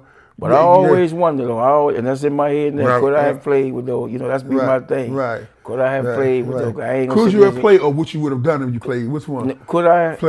And what would I have done? Okay. Because I don't know. Okay. But I know this. I know this ain't going nowhere. Right. Yeah. You know what I'm saying? But I just be saying, man, because I know Mike 2 years apart. Right. Isaiah Barkley, we about a year apart. Those were my peers. Right. Okay. So. Yeah, man. And Earl Boy, you know you coming up, man. Next we working on a couple of dates, man. Shout out to your son, Isaiah, doing phenomenal things, man. Yeah, without a doubt. You know what I'm saying, man. Again, man, I appreciate you coming through. Showing the love, man. You know what I'm saying? Changing jewels, man. Oh yeah, we exchanging today, man. Make sure you don't got no Instagram page. You got Facebook, you got Instagram page. I got IG. Yeah, we'll get the people your man, I don't even know. They ain't even allowed on Facebook. He on Facebook, man. Yeah, I'm a Facebook dude. What's that? Bootney Green? Yeah, Clarence Bootney Green. Clarence Bootney Green, man. Make sure y'all go follow him, ask him questions in the DM. You know what I'm saying? Got a phenomenal story, man. You know, reach out to him and give him some hugs, man. And whatever y'all do, make sure y'all subscribe to Curtbone TV, share, like, and we look forward to seeing you again. Out the park, niggas know me. Curtbone, little homie. All days. Been a road. Thank you for watching Changing Jewels on Curtbone TV. If you like the jewels that we is dropping, subscribe, hit the notification, and share with some friends. And I'll see you on the next episode of Changing Jewels, Curtbone TV.